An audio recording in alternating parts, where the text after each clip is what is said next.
மர்ம பங்களா. இது ஒரு திகில் கதை. சென்னையின் பரபரப்பான மாலையில் வழக்கறிஞர் சதாசிவத்தின் அலுவலக அறைக்குள் நுழைந்தபோது அசோக்கின் மனதில் எந்த எதிர்பார்ப்பும் இருக்கவில்லை. ஒரு சாதாரண நடுத்தர வர்க்கத்து இளைஞனான அவனுக்கு திடீரென்று ஒரு பெரும் சொத்து கிடைக்கப் போகிறது என்ற செய்தி ஒரு கனவு போலத்தான் இருந்தது. வாப்பா அசோக், உட்காரு.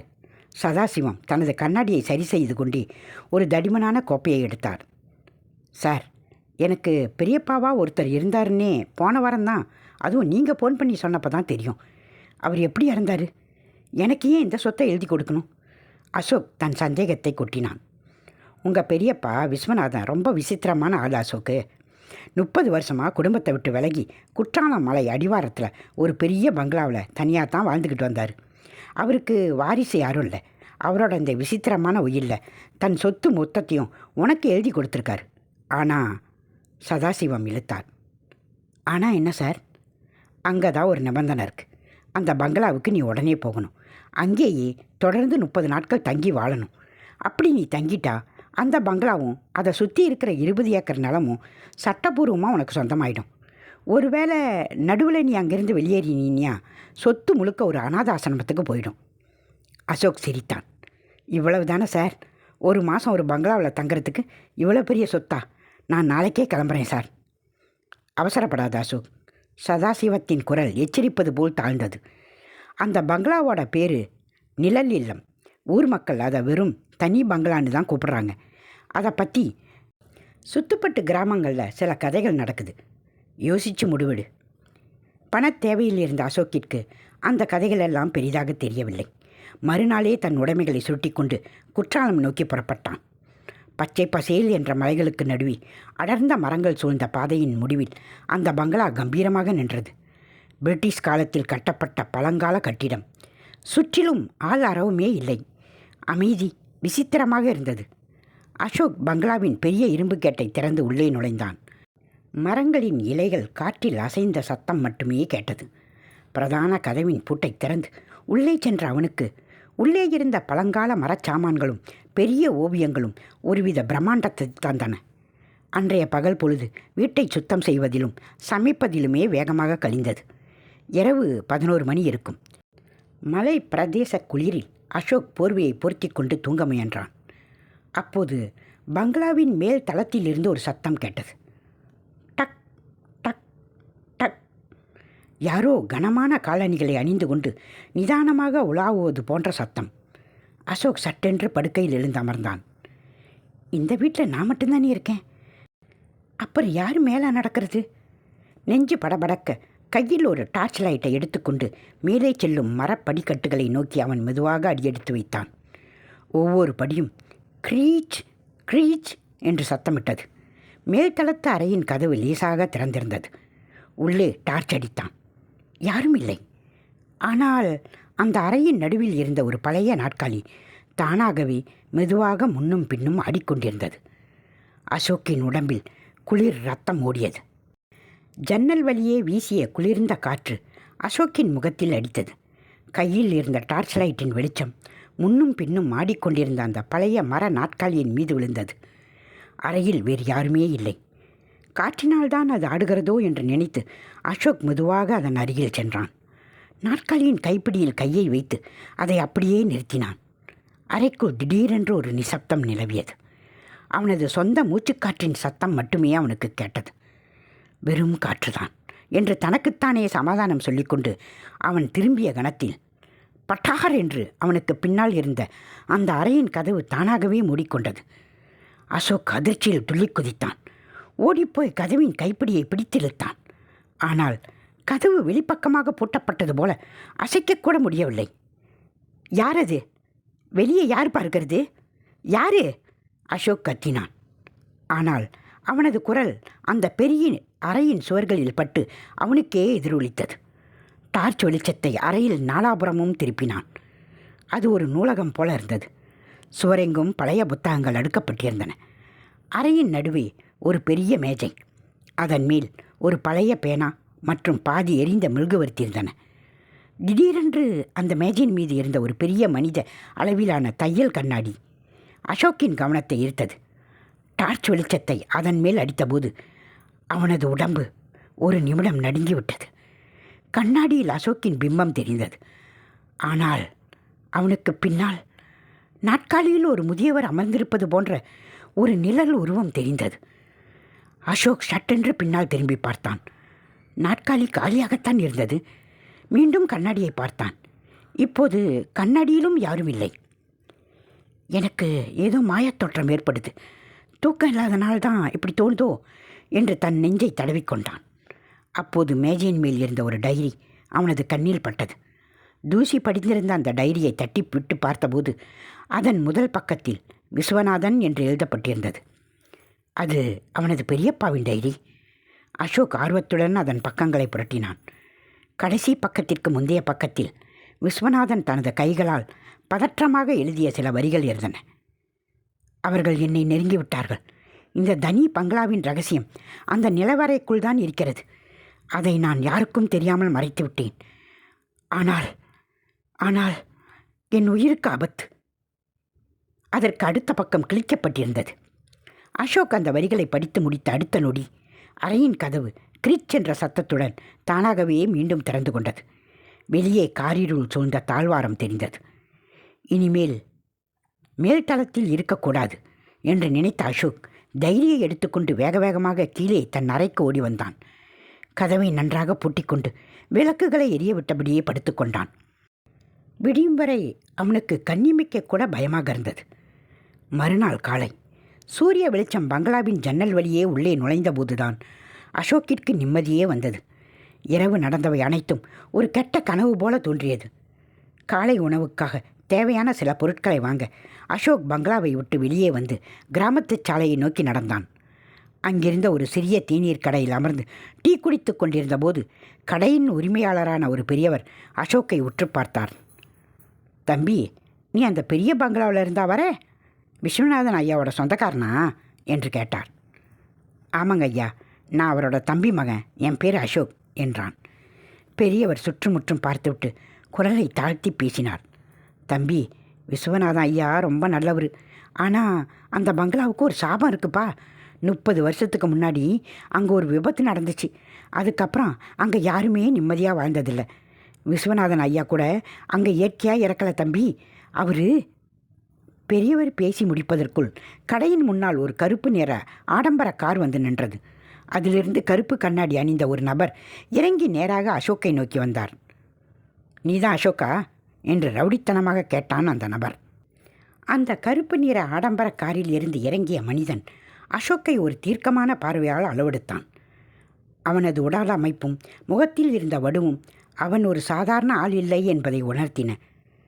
ஆமாம், நான் தான் அசோக். நீங்கள் யார்?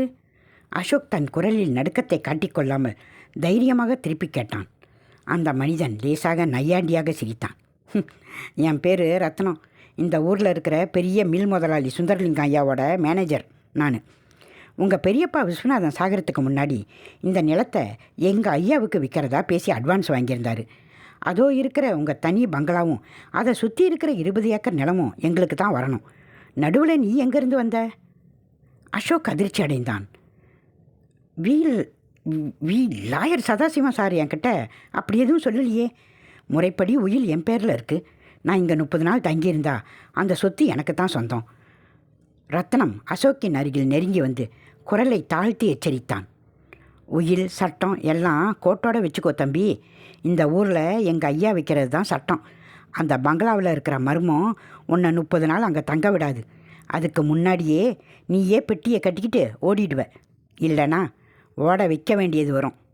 ஒழுங்கா நாங்கள் தர்ற பணத்தை வாங்கிக்கிட்டு இந்த ஊரை விட்டு கிளம்புற வழியை பாரு. மிரட்டலாக பேசிவிட்டு ரத்தினம் தன் காரில் ஏறி பறந்தான். தேநீர் கடை பெரியவர் அசோக்கை பரிதாபமாக பார்த்தார். தம்பி, சுந்தர்லிங்கம் ரொம்ப பொல்லாதவன். விஸ்வநாதன் ஐயா சாவுக்கு கூட அவன்தான் காரணம்னு ஊருக்குள்ளே பேச்சு ஒன்று இருக்குது. நீ கொஞ்சம் ஜாக்கிரதையாக இருப்பா என்று எச்சரித்தார். மாலை பொழுது சாய்ந்து மீண்டும் இருள் அந்த தனி பங்களாவை சூழ்ந்தது. ரத்தினம் மிரட்டல் அசோக்கிற்குள் ஒரு புதிய பிடிவாதத்தை ஏற்படுத்தியிருந்தது. தன் பெரியப்பாவின் மரணத்தில் ஏதோ சதி இருக்கிறது என்பதும் இந்த பங்களாவுக்கு ஏதோ ஒரு பெரிய ரகசியம் மறைந்திருக்கிறது என்பதும் அவனுக்கு தெளிவாக புரிந்தது. இரவு 9 மணி. அசோக் மேல்தளத்தில் இருந்த அந்த நூலக அறைக்கு மீண்டும் சென்றான். விஸ்வநாதனின் டைரியில் எழுதியிருந்த வரிகள் அவன் நினைவுக்கு வந்தன. இந்த தனி பங்களாவின் ரகசியம் அந்த நிலவறைக்குள் தான் இருக்கிறது. அதை நான் யாருக்கும் தெரியாமல் மறைத்து விட்டேன். நிலவறை எங்கே இருக்கும்? அசோக் தேடத் தொடங்கினான். பழங்கால பங்களாக்களில் பொதுவாக நிலவறைக்கான கதவு சமையலறைக்கு அடியிலோ அல்லது பிரதான ஆளின் படிக்கட்டுகளுக்கு கீழே தான் இருக்கும். அசோக் கையில் டார்ச் லைட்டை எடுத்துக்கொண்டு பங்களாவின் தரைத்தளம் முழுவதையும் சல்லாடை போட்டு தேடினான். ஆனால் எங்கும் நிலவறைக்கான அறிகுறியே இல்லை. கடைசியாக அவன் ஹாலில் இருந்த ஒரு பிரம்மாண்டமான பழைய சுவர் கடிகாரத்தின் அருகில் வந்தான். அது பல வருடங்களாக ஓடாமல் நின்று போயிருந்தது. கடிகாரத்தை சுற்றியிருந்த மர வேலைப்பாடுகளை அசோக் தொட்டு பார்த்தபோது அதன் ஒரு பகுதி லேசாக அசைவது போல தெரிந்தது. அவன் தன் பலத்தை கொண்டு அந்த பெரிய கடிகாரத்தை ஒரு பக்கமாக இழுத்தான். கீச் பட் என்ற சத்தத்துடன் அந்த பெரிய கடிகாரம் ஒரு கதவு போல பக்கவாட்டில் நகர்ந்தது. அதற்கு பின்னால் சுவரில் ஒரு ரகசிய வழி இருந்தது. அசோக் டார்ச் வெளிச்சத்தை உள்ளே செலுத்தினான். கீழே நோக்கி செல்ல குறுகிய செங்குத்தான கற்கால படிக்கட்டுகள் தெரிந்தன. உள்ளே இருந்து ஒருவித பழைய பூஞ்சைக்காளான் நாற்றம் அடித்தது. அசோக் மெதுவாக ஒவ்வொரு படிகளாக கீழே இறங்கினான். இதயம் வேகமாக துடித்தது. படிக்கட்டுகளின் முடிவில் ஒரு பெரிய இரும்பு கதவு இருந்தது. அந்த பூட்டு மிகவும் பழமையானது, ஆனால் வலுவானது. பூட்டை எப்படி திறப்பது என்று அசோக் யோசித்த போது அவனுக்கு விஸ்வநாதனின் டைரி நினைவுக்கு வந்தது. டைரியின் அட்டையை தடவி பார்த்தான். அதன் உள்பக்கத்தில் ஒரு சிறிய தையலாக பிரிக்கப்பட்டிருந்தது. அதை நகத்தால் கிழித்தபோது உள்ளே இருந்து ஒரு விசித்திரமான பழங்கால பித்தளை சாவி கீழே விழுந்தது. அசோக் அந்த சாவியை எடுத்து பூட்டில் நுழைத்தான். கச்சிதமாக பொருந்தியது. கிளிக் என்ற சத்தத்துடன் பூட்டு திறந்தது. அசோக் இரும்பு கதவை மெதுவாக தள்ளினான். உள்ளே டார்ச் வெளிச்சம் பரவியது. அந்த நிலவறையின் நடுவில் ஒரு பெரிய இரும்பு பெட்டி இருந்தது. அதை சுற்றி சில பழைய ஆவணங்களும் ஒரு விசித்திரமான பழங்கால தமிழ் எழுத்துக்கள் பொறிக்கப்பட்ட ஒரு செம்பு பட்டயமும் இருந்தன. அசோக் பெட்டியை நோக்கி ஒரு அடி எடுத்து வைத்தான். திடீரென்று அவனுக்கு பின்னால் நிலவறையின் படிக்கட்டுகளில் யாரோ வேகமாக கீழே இறங்கி வரும் காலடி சத்தம் கேட்டது. டக் டக் டக் டக் டக் டக். அசோக் திடுக்கிட்டு பின்னால் திரும்பினான். இருட்டில் ஒரு நிழல் உருவம் கையில் ஒரு பெரிய இரும்பு தடியுடன் அவன் முன்னால் வந்து நின்றது. நிலவறையின் குளிர்ச்சியான காற்றில் அசோக்கின் மூச்சுக்காற்று பனிமூட்டமாய் வெளிவந்தது. டார்ச் வெளிச்சத்தின் எல்லையில் அந்த இரும்பு தடியோடு நின்றிருந்த உருவம் மெதுவாக முன்னோக்கி நகர்ந்தது. அசோக் பயத்தில் உறைந்து விடவில்லை. மாறாக அவனது ஆபத்துக்கால எச்சரிக்கை உணர்வு விழித்து கொண்டது. யார் நீ? சுந்தரலிங்கத்தோட ஆளா என்று கத்தினான். அந்த உருவம் வெளிச்சத்திற்கு வந்தது. அது ரத்தினம் இல்லை. கிழிந்த ஆடைகளும் களைந்த தலைமுடியும் வெறித்த பார்வையும் கொண்ட ஒரு நடுத்தர வயது மனிதன். அவன் முகத்தில் கொடூரத்தை விட ஏதோ ஒரு தீராத பயத்தின் வடுக்கள் அதிகமாக தெரிந்தன. அவன் அசோக்கின் கேள்விக்கு விடையளிக்காமல் நிலவறையின் நடுவில் இருந்த இரும்பு பெட்டியை பார்த்து, அதை தொடாத, அது அவனுடையது, தொட்டா எல்லாரையும் அழிச்சிடுவான் என்று வெறிப்பிடித்தவன் போல் கத்தினான். யாருடையது? தெளிவாக சொல்லு. அசோக் ஒரு அடி பின்வாங்கி தற்காப்பிற்காக அங்கிருந்த ஒரு மரக்கட்டையை கையில் எடுத்துக்கொண்டான். விஸ்வநாதன் ஐயாவுக்கு தெரிஞ்சிடுச்சு. இந்த நிலத்துக்கு அடியில் என்ன இருக்குன்னு தெரிஞ்சதுனால தான் அவனை கொண்டுட்டாங்க.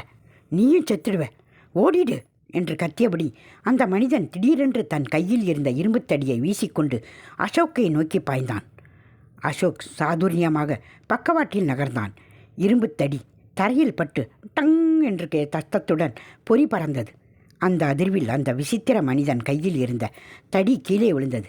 அசோக் சற்றும் தாமதிக்காமல் அவனை கீழே தள்ளி பிடித்து, யார் நீ? உண்மையை சொல்லு, இல்லைனா போலீஸில் பிடிச்சு கொடுத்துருவேன் என்றான். அவன் அசோக்கின் பிடியில் இருந்து விடுபட முடியாமல் திடீரென்று அழத் தொடங்கினான். என்ன ஒன்றும் செஞ்சிடாத தம்பி, நான் முனுசாமி, விஸ்வநாத ஐயா கிட்ட 20 வருஷமாக வேலைக்காரனாக இருந்தவன். ஐயாவை கொன்னது அந்த சுந்தரலிங்கத்தோட ஆளுங்க தான். அதை நான் கண்ணால் பார்த்தேன். அதனால தான் என்னை பைத்தியக்காரன்னு ஊருக்குள்ளே சொல்லி இந்த பங்களா பக்கமே வரவிடாமல் துரத்திட்டாங்க. ஆனால் ஐயா சாகரத்துக்கு முன்னாடி இந்த நிலவரை சாவியை என்கிட்ட தான் தர நினச்சார். அதுக்குள்ளே முனுசாமி விம்மி அழுதான். அவனது பேச்சில் இருந்த உண்மை அசோக்கை உலுக்கியது. அப்போது என் பெரியப்பா இயற்கையாக சாகலையா? இல்லை தம்பி, இந்த 20 ஏக்கர் நிலத்துக்கு அடியில் ஒரு பழங்காலத்து புதையல் இருக்கான். இந்த செம்பு பட்டயமும் அதற்கான வழியாம். இதை எப்படியாவது சுந்தரலிங்கம் கைப்பற்றணும்னு பார்க்குறான். ஐயா சாகிறதுக்கு முன்னாடி என் தம்பி மகன் அசோக் வருவான், அவங்ககிட்ட உண்மையை சொல்லிடுன்னு சொன்னார். அதான் உன்னை தேடி வந்தேன் என்றான் முனுசாமி. அசோக் முனுசாமியை மெதுவாக எழுப்பி விட்டான். இப்போது அவனுக்கு புரியத் தொடங்கியது. பங்களாவில் கேட்ட சத்தங்கள், அந்த ஆடும் நாட்காலி எல்லாமே சுந்தரலிங்கத்தின் ஆட்கள் அசோக்கை பயமுறுத்தி விரட்டுவதற்காக செய்த நாடகங்கள். ஆனால் இந்த நிலவரையும் செம்பு பட்டயமும் முற்றிலும் உண்மையானவை. அசோக் தரையில் இருந்த அந்த செம்பு பட்டயத்தை கையில் எடுத்தான். அதில் விசித்திரமான குறியீடுகளும் ஒரு வரைபடமும் இருந்தன.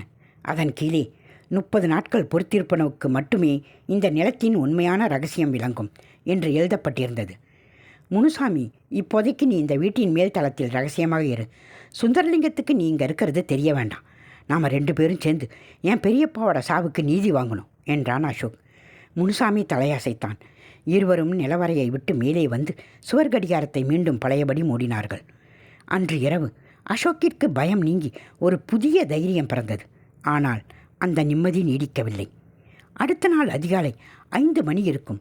பங்களாவின் வெளிவாசலில் பல கார்கள் வந்து நிற்கும் சத்தமும் கதவை யாரோ பலமாக உதைக்கும் சத்தமும் கேட்டது.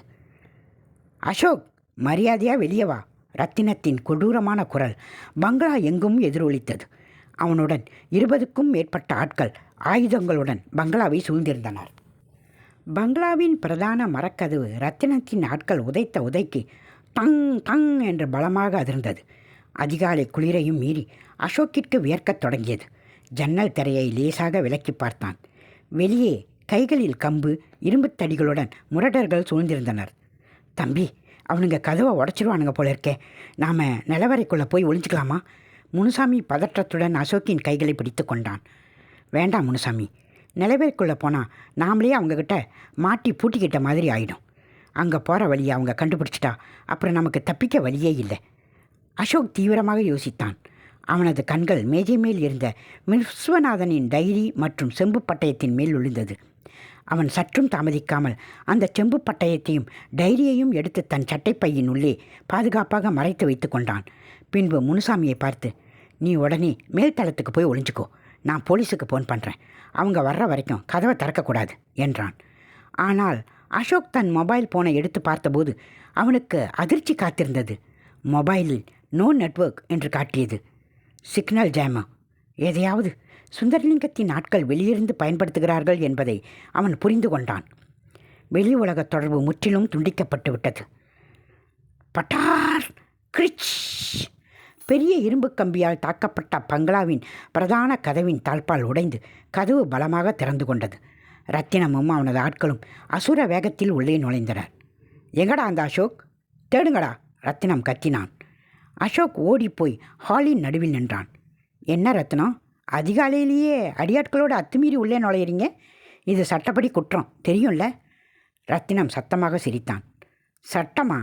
நான் தான் முன்னாடியே சொன்னேனே தம்பி, இந்த ஊரில் எங்கள் ஐயா வைக்கிறது தான் சட்டம்னு. மரியாதையாக அந்த விஸ்வநாதன் வச்சுருந்த செம்பு பட்டயமும் நிலத்தோட அசல் பத்திரமும் எங்கே இருக்குன்னு சொல்லு. இல்லைன்னா உங்கள் பெரியப்பாவுக்கு என்ன நடந்ததோ அதுதான் உனக்கும் நடக்கும். அசோக் தன் முகத்தில் பயத்தை காட்டிக்கொள்ளாமல், எனக்கு எந்த பட்டயத்தை பற்றியும் தெரியாது, பத்திரமெல்லாம் லாயர் சதாசிவன் சார் ஆஃபீஸில் தான் இருக்குது என்றான். பொய் சொல்லாதடா. விஸ்வநாதன் சாகிறதுக்கு முன்னாடி அந்த பட்டயத்தை இந்த பங்களாவுகளை தான் எங்கேயோ ஒளிச்சு வச்சுருக்காருன்னு எங்களுக்கு நல்லா தெரியும். வீட்டை சல்லாடை போட்டு தேடுங்கடா என்று ரத்தினம் உத்தரவிட்டான். 10க்கும் மேற்பட்ட ஆட்கள் பங்களாவின் அறைகளை அடித்து நொறுக்கத் தொடங்கி தேடத் தொடங்கினர். பீரோக்கள் சரிக்கப்பட்டன. சுவர்களில் இருந்த ஓவியங்கள் கிழிக்கப்பட்டன. வாலில் இருந்த அந்த பழைய சுவர் கடிகாரத்தின் அருகிலும் ஒருவன் சென்று தேடினான். ஆனால் நல்ல வேளையாக அந்த ரகசிய பூட்டு அவனுக்கு தெரியவில்லை. அண்ணே, எங்கேயும் எதுவும் இல்லைண்ணே, தேடிட்டு வந்த ஒருவன் கைவிரித்தான். ரத்தினத்தின் முகம் கோபத்தால் சிவந்தது. அவன் அசோக்கின் சட்டை காலரை பிடித்து தூக்கினான். ஒழுங்கா சொல்லிடு அசோக், இல்லைனா இந்த பங்களாவோட சேர்த்து உன்னையும் கொளுத்துடுவேன். அசோக்கின் நெஞ்சில் சட்டைக்குள்ளே இருந்த செம்பு பட்டயமும் ரத்தினத்தில் கைகள் பட்டுவிடுமோ என்ற பயம் இருந்தாலும் அவன் தன் புத்தியை கூர்மையாக்கினான். இந்த மூடர்களிடம் பலத்தால் ஜெயிக்க முடியாது, சாதுரியத்தால் மட்டுமே தப்பிக்க முடியும் என்று அவனுக்கு புரிந்தது. ரத்னம், என்னை விட்டுடு. நீங்கள் தேடுற அந்த செம்பு பட்டயமும் இந்த வீட்டுக்குள்ளே இல்லை, அசோக் மூச்சிறைக்க கூறினான். அப்புறம் எங்கடா இருக்குது? பெரியப்பாதை இந்த பங்களாவுக்கு வெளியே அந்த 20 ஏக்கர் நிலத்தில் இருக்கிற ஒரு பழைய பாழடைஞ்ச கிணத்துக்குள்ளே தான் மறைச்சி வச்சுருக்காரு. அதுக்கான வழி எனக்கு மட்டும்தான் தெரியும். என்னை ஒன்றும் செய்யாதீங்க, நான் அதை எடுத்து கொடுக்குறேன். அசோக் ஒரு பொய் நாடகத்தை அரங்கேற்றினான். ரத்தினம் அசோக்கை உற்று பார்த்தான். அவன் சொல்வது உண்மை என்று நம்பியவனாக, சரி, ஒழுங்கா எங்களை அங்கே கூட்டிகிட்டு போ. ஒரு வேளை நீ எங்களை ஏமாத்தலான்னு நினச்ச, அங்கேயே உன்னை உயிரோட புதைச்சிடுவோம், தெரிஞ்சுக்க, நட என்று அசோக்கை பின்னுக்கு தள்ளினான். அசோக் முன்னால் நடக்க ரத்தினத்தின் ஆட்கள் அவசரமாக அவனுக்கு பின்னால் பின்தொடர்ந்தனர். பங்களாவுக்கு வெளியே இருந்த அடர்ந்த காட்டுப்பகுதியை நோக்கி அவர்கள் நடந்தனர். அசோக் தன் மனதில் எப்படியாவது இந்த ஆட்களை திசை திருப்பி கிராமத்து மக்களை நோக்கி ஓடிடணும் என்று திட்டமிட்டான். ஆனால் காட்டின் நடுவே அவர்கள் சென்று கொண்டிருக்கும் போது திடீரென்று வானம் இருண்டு பலத்த காற்றுடன் மழை பெய்யத் தொடங்கியது. மின்னல் வெட்டிய அந்த ஒளியில் காட்டுக்குள் இருந்து ஒரு விசித்திரமான உருமல் சத்தம் கேட்டது. அதைத் தொடர்ந்து ரத்தினத்தின் நாட்களில் ஒருவன், அண்ணே, அது என்னன்னாங்க என்று அலறினான். மின்னலின் வெளிச்சம் அந்த அடர்ந்த காட்டுப்பகுதியை ஒரு நொடி பகலாக்கி மறைந்தது. இடிச்சத்தத்துடன் சேர்ந்து கேட்ட அந்த விசித்திரமான உருமல் சத்தம் அங்கிருந்த முரடர்கள் அனைவரையும் ஒரு நிமிடம் திடுக்கிட வைத்தது. என்ன சத்தண்டா அது? இந்த காட்டுக்குள்ளே எதுவும் மிருகம் இருக்கா என்ன? ரத்தினம் தன் கையில் இருந்த கத்தியை இறுக்கமாக பற்றி கொண்டு சுற்றிலும் பார்த்தான். இல்லைண்ணே, இந்த காட்டில் சிறுத்தைங்க நடமாட்டம் இருக்குன்னு ஊருக்குள்ளே சொல்லுவாங்க. பின்னால் நின்றவன் பயத்தில் நடுங்கிக் கொண்டே கூறினான். அந்த குழப்பத்தை பயன்படுத்தி கொண்ட அசோக் ரத்தினத்தின் கவனக்குறைவை சாதகமாக்கி கொண்டான். அவனுக்கு பக்கத்தில் நின்றிருந்த முரடனை பலமாக தள்ளிவிட்டு அடர்ந்த புதர்களுக்குள் பாய்ந்து மின்னல் வேகத்தில் ஓடத் தொடங்கினான். டேய், அந்த பையன் ஓடுறான்டா, பிடிங்கடா அவனை! ரத்தினத்தின் கர்ஜனை காற்றில் எதிரொலித்தது. மழை கொட்டி தீர்த்து கொண்டிருந்தது. காற்றின் ஒற்றையடி பாதை சேரும் சகதியுமாக இருந்தது. பின்னால் ரத்தினத்தின் ஆட்கள் கத்திக்கொண்டே துரத்தி வரும் சத்தம் கேட்டது. அசோக் எதையும் யோசிக்காமல் முட்களும் புதர்களும் தன் உடலை கீறுவதை கூட பொருட்படுத்தாமல் கிராமத்து சாலையை நோக்கி ஓடினான். அப்போது அவனுக்கு முன்னால் ஒரு பெரிய உருவம் திடீரென தோன்றியது. அசோக் பயந்து போய் நிற்க முயன்றான். ஆனால் தரையின் வலுவழுப்பில் தடுமாறி கீழே விழுந்தான். தம்பி, பயப்படாத, நான் தான். இருட்டில் இருந்து கையில் ஒரு பெரிய மரக்கிளையுடன் வெளிப்பட்டான் முனுசாமி. முனுசாமி, நீ எப்படி இங்கே? அசோக் மூச்சிறைக்க கேட்டான். நீ அவனுங்களை வெளியே கூட்டிகிட்டு வந்தப்பவே நான் பங்களாவோட பின்வாசல் வழியாக இறங்கி குறுக்கு பாதையில் வந்துட்டேன் தம்பி. இந்த காட்டு பாதையெல்லாம் எனக்கு அக்குவேர் ஆணி வேறா தெரியும். என் கூட வா என்று அசோக்கின் கையை பிடித்து இழுத்து கொண்டு காட்டின் இன்னொரு ரகசிய பாதைக்குள் நுழைந்தான் முனுசாமி. முனுசாமியின் வழிகாட்டுதலில் இருவரும் ரத்தினத்தின் ஆட்களில் கண்ணில் படாமல் தப்பித்து ஒரு வழியாக கிராமத்து சாலையின் எல்லைக்கு வந்தடைந்தனர். மழை சற்றே குறைந்திருந்தது. முனுசாமி, இப்போது நாம் போலீஸ் ஸ்டேஷனுக்கு போகணும். சுந்தரலிங்கத்தோட ஆளுங்க பங்களாவை அடித்து உடைச்சதுக்கும் என்ன மிரட்டினதுக்கும் புகார் கொடுக்கணும் என்றான் அசோக் தன் சட்டைப்பைக்குள் இருந்த செம்பு பட்டயத்தை தடவி பார்த்தபடியே. வேண்டாம் தம்பி, இந்த ஊர் இன்ஸ்பெக்டர் சுந்தரலிங்கத்தோட ஆள். ஆனால் நாம் அங்கே போனால் அவங்களே அந்த பட்டயத்தை பிடுங்கி சுந்தரலிங்கத்துக்கிட்ட கொடுத்துடுவாங்க. அது மட்டும் இல்லை, உன் உயிருக்கும் ஆபத்து, முனுசாமி எச்சரித்தான். அசோக் சற்று யோசித்தான். முனுசாமி சொல்வதிலும் உண்மை இருக்கிறது. அப்போது நேராக சென்னைக்கு தான் போகணும். லாயர் சதாசிவம் சார்கிட்ட இந்த செம்பு பட்டயத்தை காட்டி பெரியப்பாவோட உயிரில் இருக்கிற ரகசியத்தை முழுசாக தெரிஞ்சுக்கணும். ஆனால் சென்னைக்கு எப்போ வண்டி இருக்குது? காலையில் 7 மணிக்கு இந்த சாலை வழியாக ஒரு அரசு பேருந்து வரும் தம்பி. அதில் ஏறிட்டா நேராக மதுரைக்கு போய் அங்கிருந்து சென்னைக்கு வண்டி பிடிச்சிடலாம். அது வரைக்கும் நாம் இந்த ஊர் எல்லையில் இருக்கிற பழைய மாரியம்மன் கோயிலில் ஒளிஞ்சுக்கலாம் என்றான் முனுசாமி. இருவரும் ரகசியமாக கோயிலின் பிரகாரத்தில் போய் அமர்ந்தனர். விடியும் வரை அசோக் அந்த செம்பு பட்டயத்தை உற்று பார்த்து கொண்டிருந்தான். அதில் இருந்த வரைபடம் அந்த தனி பங்களாவின் நிலவரைக்குள் கீழே உள்ள இன்னொரு ரகசிய வழியை குறிப்பது போல அவனுக்கு தோன்றியது. காலை 7 மணி. அசோக்கும் முனுசாமியும் எதிர்பார்த்தபடியே பேருந்து வந்தது. இருவரும் அவசரமாக அதில் ஏறி அமர்ந்தனர். பேருந்து நகரத் தொடங்கியதும் தான் அசோக்கிற்கு நிம்மதி பெருமூச்சே வந்தது. ஆனால் பேருந்தின் பின் இருக்கையில் அமர்ந்திருந்த ஒரு நபர் தன் மொபைலை எடுத்து யாரிடமோ ரகசியமாக பேசினான். ஐயா, அந்த அசோக்கும் முனுசாமியும் பஸ்ஸில் ஏறிட்டாங்க, சென்னைக்கு தான் போகிறாங்கன்னு நினைக்கிறேன் என்றான். பேருந்து மதுரையை நோக்கி விரைந்து கொண்டிருந்தது. ஜன்னல் வழியே வீசிய குளிர்ந்த காற்று அசோக்கின் முகத்தில் அடித்தாலும் அவனது மனதிற்குள் ரத்தினத்தின் மிரட்டல்களும் காட்டில் நடந்த சம்பவங்களும் நெருப்பாய் எரிந்து கொண்டிருந்தன. சட்டைக்குள் இருந்த அந்த செம்பு பட்டயத்தின் குளுமை அவனுக்கு ஏதோ ஒரு நம்பிக்கையை தந்தது. அவனுக்கு பக்கத்து இருக்கையில் அமர்ந்திருந்த முனுசாமி காட்டின் களைப்பில் லேசாக கண்ணாயிருந்திருந்தான். அசோக் மெதுவாக திரும்பி தன் பின் இருக்கைகளை பார்த்தான். பேருந்தில் பெரிய அளவில் கூட்டமில்லை. முதியவர்கள் சிலரும் கல்லூரி மாணவர்கள் சிலரும் மட்டுமே இருந்தனர். ஆனால் கடைசி இருக்கையில் அமர்ந்திருந்த ஒரு நபர் செய்தித்தாளால் தன் முகத்தை மூடியபடி அமர்ந்திருந்தது அசோக்கின் கவனத்தை ஈர்த்தது. யாராவது எங்களை கண்காணித்து கொண்டிருக்கிறார்களா என்ற சந்தேகம் அசோக்கிற்குள் எழுந்தது. ஆனால் அதை உறுதிப்படுத்தி கொள்ள அவனால் முடியவில்லை. மதுரையை அடைந்ததும் அசோக்கும் முனுசாமியும் சற்றும் தாமதிக்காமல் சென்னைக்கான விரைவு பேருந்து ஒன்றில் ஏறினர். நீண்ட பயணத்திற்கு பிறகு மறுநாள் காலை சென்னை கோயம்பேடு பேருந்து நிலையத்தை வந்தடைந்தனர். சென்னையின் வழக்கமான பரபரப்பு அசோக்கிற்கு ஒருவித நிம்மதியை தந்தது. தன் சொந்த ஊருக்கு வந்துவிட்டது போன்ற ஒரு பாதுகாப்பு உணர்வு அவனுக்குள் ஏற்பட்டது.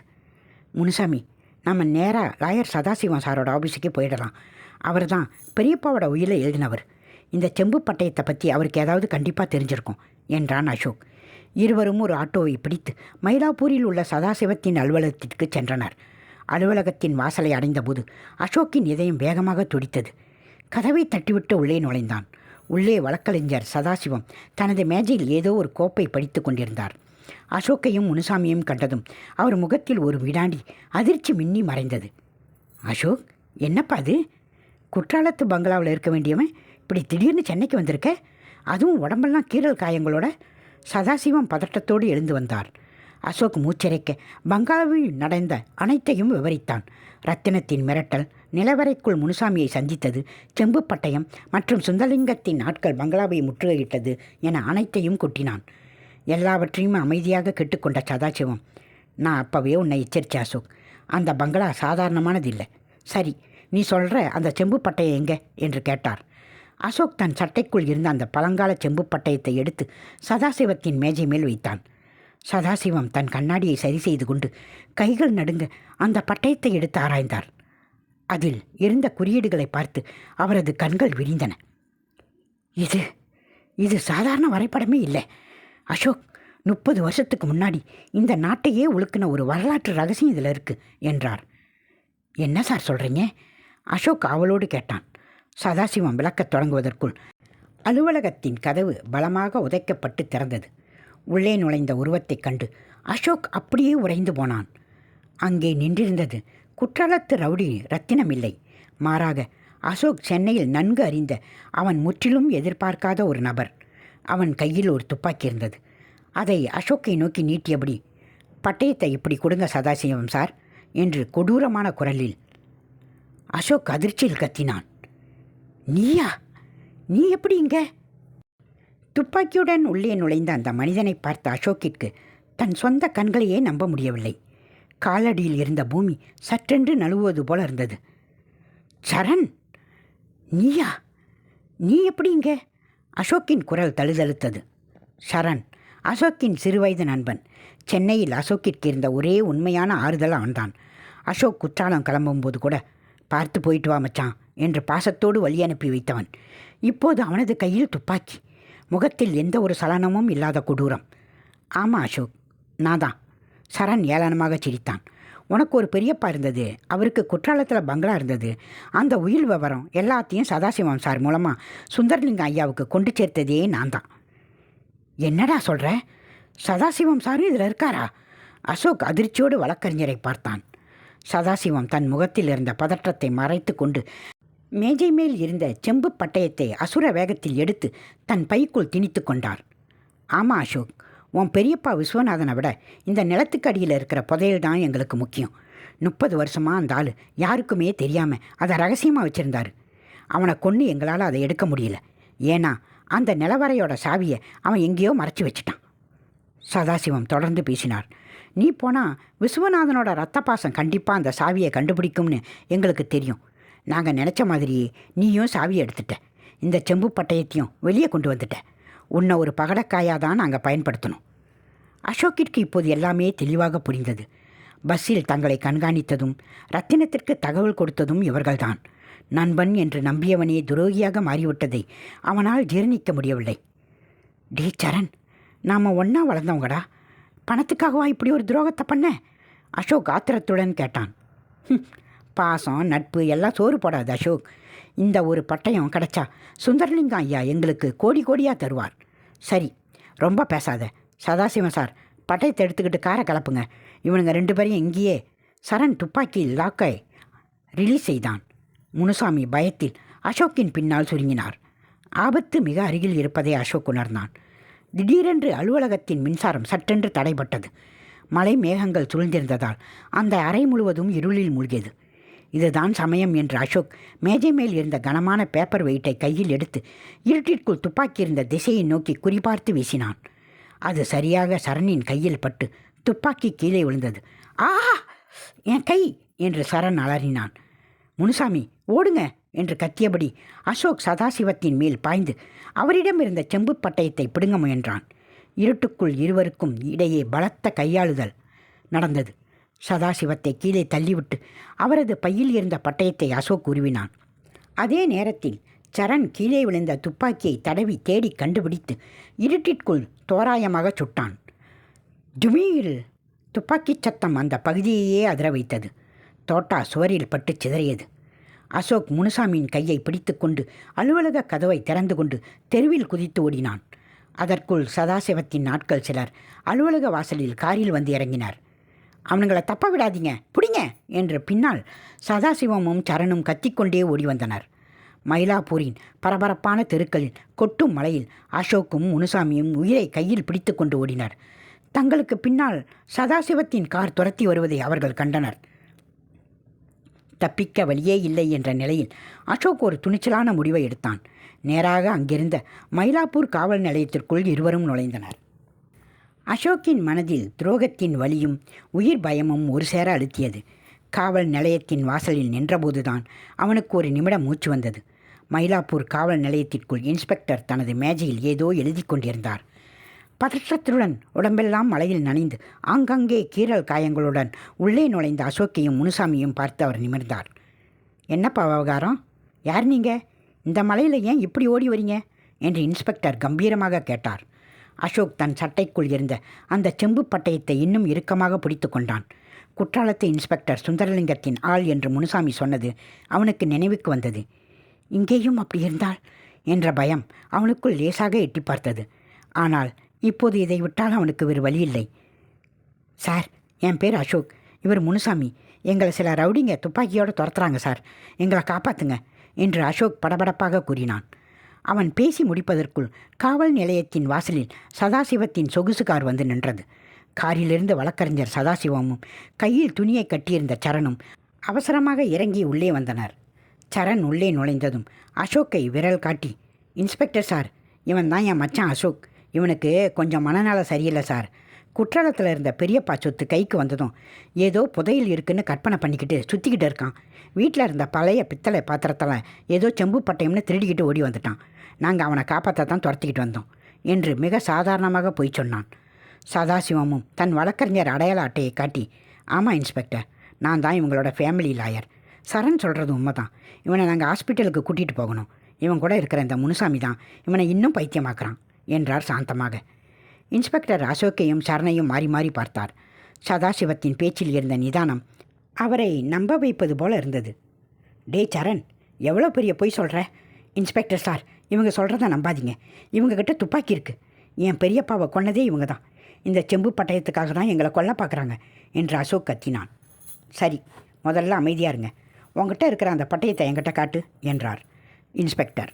அசோக் தயக்கத்துடன் தன் சட்டை பைக்குள் இருந்த அந்த செம்பு பட்டயத்தை வெளியே எடுத்து இன்ஸ்பெக்டரிடம் கொடுத்தான். பழங்கால தமிழ் எழுத்துக்களும் வரைபடமும் கொண்ட அந்த பட்டயத்தை பார்த்த இன்ஸ்பெக்டரின் முகம் தீவிரமானது. அதே நேரத்தில் இன்ஸ்பெக்டரின் மேஜை மேல் இருந்த லேண்ட்லைன் ஃபோன் அடித்தது. அவர் ஃபோனை எடுத்து, yes sir, Mylapore station, inspector பேசுகிறேன் சார் என்றார். ஃபோனில் மறுமுனையில் பேசிய நபரை கேட்டதும் இன்ஸ்பெக்டர் சட்டென்று எழுந்து நின்று மரியாதை கொடுத்தார். எஸ் சார், நீங்கள் சொன்ன அதே ஆளுங்க தான் சார். இப்போ என் ஸ்டேஷனில் தான் இருக்காங்க சார். அந்த பட்டயமும் இங்கே தான் சார் இருக்குது. சரிங்க சார் என்று ஃபோனை வைத்தார். அவர் ஃபோனை வைத்த விதம் அசோக்கிற்கு பெரிய அதிர்ச்சியை தந்தது. ஒருவேளை இவரும் சுந்தரலிங்கத்தாலோ, சுந்தரலிங்கம் தான் ஃபோன் செய்திருப்பானோ? இப்போது இன்ஸ்பெக்டர் தங்களை சரணிடம் ஒப்படைத்து விடுவாரோ என்று அசோக்கின் இதயம் வினாடிக்கு 100 முறை துடித்தது. இன்ஸ்பெக்டர் மெதுவாக அசோக்கின் அருகில் வந்தார். பிறகு சதாசிவத்தையும் சரணையும் பார்த்தார். சதாசிவம், சரண், நீங்கள் 2 பேரும் ரொம்ப நல்லா நாடகம் ஆடுறீங்க. ஆனால் துரதிர்ஷ்டவசமாக உங்கள் ஆட்டம் இதோட முடியுது என்றார் இன்ஸ்பெக்டர் கடுமையான குரலில். அடுத்த நொடி, ஏய், இவங்க 2 பேரையும் லாக்அப்பில் தண்ணுங்கடா என்று அங்கிருந்த காவலாளர்களுக்கு உத்தரவிட்டார். காவலாளர்கள் சரணையும் சதாசிவத்தையும் பிடித்து கொண்டனர். சரண் அதிர்ச்சியுடன், சார், என்ன சார் சொல்கிறீங்க? அவன்தான் சார் பைத்தியம், எங்களையே சார் பிடிக்கிறீங்க என்று கத்தினான். வாயை மூடுடா. குற்றாலத்தில் சுந்தரலிங்கத்தையும் அவனோட ஆளுங்களையும் அங்கே இருக்கிற எஸ்பி சார் இன்றைக்கி அதிகாலையில் என்கவுண்டர் ஸ்பெஷல் டீம் வச்சு அரெஸ்ட் பண்ணிட்டாங்க. அவன் கொடுத்த வாக்குமூலத்தில் சென்னையில் இருக்கிற சதாசிவமும் சரணும் தான் விஸ்வநாதனை கொல்ல திட்டம் போட்டு கொடுத்தாங்கன்னு எல்லா உண்மையும் வந்துடுச்சு. இப்போ பேசினது சென்னை கமிஷனர் சார் தான் என்றார் இன்ஸ்பெக்டர். சரண் மற்றும் சதாசிவத்தின் முகங்கள் பேயறைந்தது போல வெளுத்து போயின. அவர்கள் இருவரையும் காவலாளர்கள் இழுத்துச் சென்றனர். அசோக் நிம்மதியுடன் நாற்காலியில் அமர்ந்தான். முனுசாமியின் கண்களில் ஆனந்த கண்ணீர் வழிந்தது. அசோக், உங்கள் பெரியப்பா விஸ்வநாதன் இந்த நாட்டை பற்றின ஒரு பெரிய வரலாற்று ரகசியத்தை தான் அந்த நிலத்துக்குள்ளே அடியில் பாதுகாத்து வச்சுருக்காரு. இந்த செம்பு பட்டயத்தை முறைப்படி நாங்கள் தொல்லியல் துறை கிட்ட ஒப்படைக்க போகிறோம். உங்கள் பெரியப்பாவோட ஆன்மா இப்போது சாந்தி அடையும். நீங்கள் தைரியமாக இனி அந்த பங்களாவில் வாழலாம் என்று இன்ஸ்பெக்டர் அசோக்கின் தோளை தட்டினார். ஒரு வாரம் கழிந்தது. குற்றாலத்து தனி பங்களா புது பொலிவுடன் காட்சியளித்தது. சுற்றிலும் இருந்த பயமுறுத்தும் மரங்கள் சீரமைக்கப்பட்டு தோட்டம் அழகாக மாற்றப்பட்டிருந்தது. அசோக் அந்த பங்களாவின் திண்ணையில் அமர்ந்து காப்பி குடித்து கொண்டிருந்தான். அவனுக்கு அருகில் முனுசாமி புன்னகையுடன் நின்று கொண்டிருந்தார். இனி அந்த பங்களா ஒரு மர்ம வீடு பங்களா அல்ல, அது விஸ்வநாதனின் நினைவுகளை தாங்கிய அசோக்கின் சொந்த பங்களா.